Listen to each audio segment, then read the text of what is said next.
السلام علیکم دوستو، بسم اللہ الرحمن الرحیم۔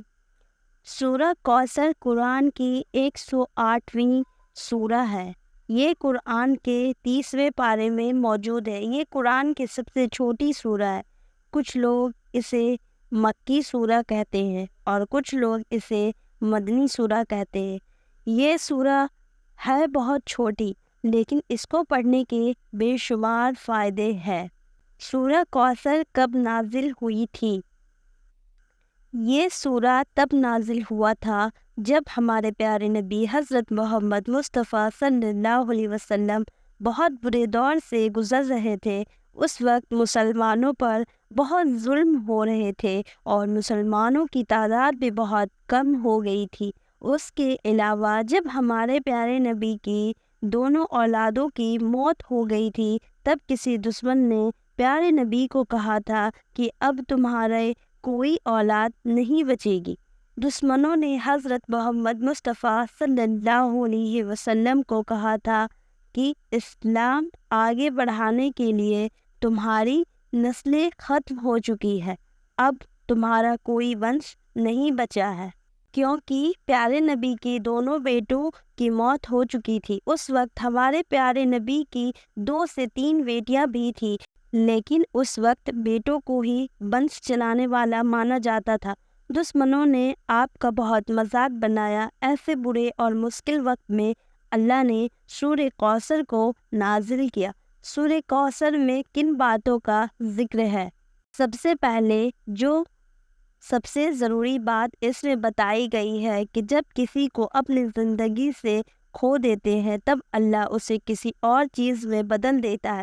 اس کے علاوہ سورہ کوثر میں 3 بہت ضروری آیتیں شامل ہیں، جن میں 3 باتیں بتائی گئی ہیں جو اس پرکار ہے۔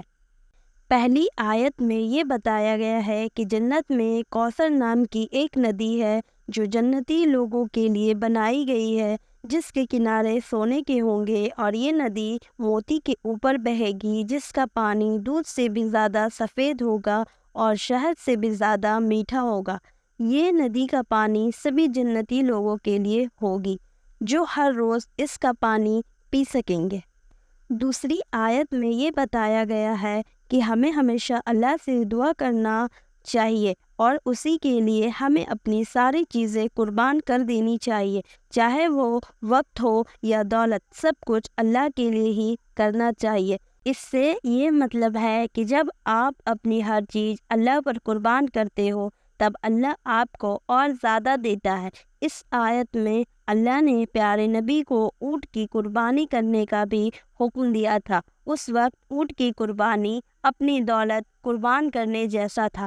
تیسری آیت میں یہ بتایا گیا ہے کہ پیارے نبی کے سارے دشمنوں کو کاٹ دیا گیا ہے۔ کہنے کا مطلب اللہ اس سورہ میں یہ بتاتا ہے پیارے نبی کے سارے دشمن کاٹ دیے گئے ہیں۔ سورہ کوثر پڑھنے کے کیا فائدے ہیں؟ جن لوگوں کی کمائی کم ہے یا ان کے پاس کمائی کے زیادہ سادھن نہیں ہیں، ان کو سورہ کوثر پابندی سے پڑھنا چاہیے۔ انشاءاللہ اس کی برکت سے کمائی کے راستے کھل جائیں گے۔ جن کی اولادیں جنم کے بعد ہی مر جاتی ہے یا زیادہ وقت تک زندہ نہیں رہتی، انہیں سورہ کوثر پڑھنا چاہیے، جس کی فضیلت سے اللہ انہیں لمبی زندگی عطا فرمائیں گے۔ جو شخص پابندی سے اس سورہ کو پڑھے گا اسے قیامت کے دن جنت کی کوثر نہر کا پانی پینے کو ملے گا۔ اپنے دشمنوں سے ہر وقت حفاظت کے لیے سورہ کوثر پڑھنا چاہیے، جس سے دشمنوں سے ہر وقت حفاظت رہے گی اور آپ محفوظ رہیں گے۔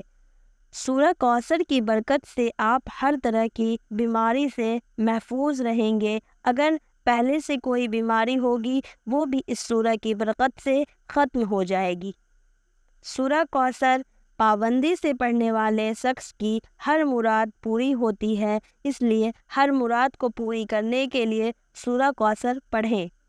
اگر کسی کی شادی میں رکاوٹ آ رہی ہے یا رشتہ ہوتے ہوتے ٹوٹ جا رہا ہے تو چاہیے کہ سورہ کوثر ہر عشاء کی نماز کے بعد پابندی سے پڑھے، جس سے رشتوں میں آ رہی رکاوٹ سے چھٹکارا ملے گا۔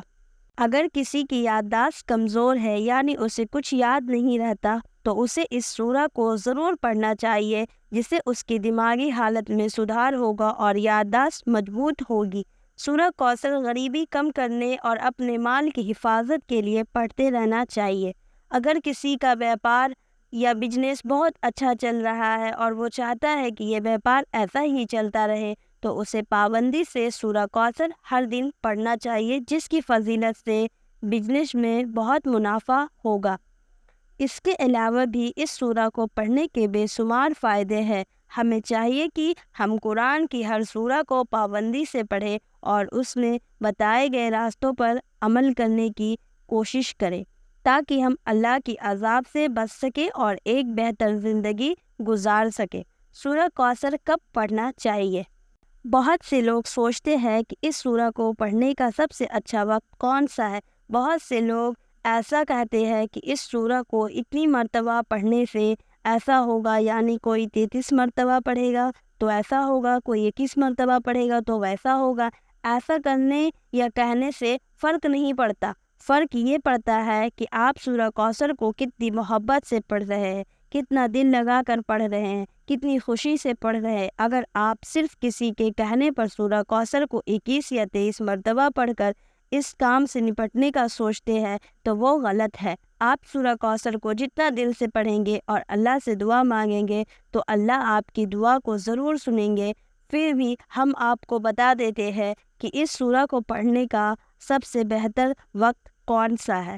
سورہ کوثر کو آپ کوشش کریں کہ فجر کی نماز کے بعد پابندی سے جتنا مرتبہ آپ پڑھنا چاہیں پڑھیں، کیونکہ اس وقت پر آپ کا دل اور دماغ بہت شانت رہتا ہے اور آپ کا دھیان صرف اللہ کی عبادت کی طرف ہی رہتا ہے۔ باقی آپ عشاء کی نماز کے بعد بھی اسے پڑھ سکتے ہیں، کیونکہ عشاء کے وقت بھی آپ ہر کام سے فری ہو جاتے ہیں اور سونے سے پہلے اللہ کی عبادت کر کے سوتے ہیں۔ پھر بھی آپ کو جب وقت ملے آپ یہ سورہ کا ذکر کرتے رہیں، تاکہ آپ کو اس سورہ کو پڑھنے سے فائدہ ملتے رہے۔ سورہ کوثر کا وظیفہ کیا ہے؟ سورہ کوثر کا استعمال آپ وظیفے کے طور پر بھی کر سکتے ہیں۔ بہت سے لوگ الگ الگ پریشانیوں کا وظیفہ انٹرنیٹ پر دیکھتے ہیں۔ سورہ کوثر میں وہ طاقت ہے جو آپ کو ہر پریشانی سے نکال سکتی ہے۔ سورہ کوثر کا وظیفہ کر کے آپ الگ الگ مصیبتوں سے یا پریشانیوں سے نکل سکتے ہیں۔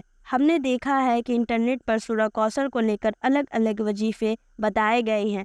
بہتر ہے آپ انہیں اپنے حساب سے دل سے اس سورہ کو پڑھیں، جس سے آپ ہر پریشانیوں سے نکل سکیں۔ باقی اللہ سے دعا کرتے ہیں، انشاءاللہ آپ کی ہر دعا قبول ہوگی۔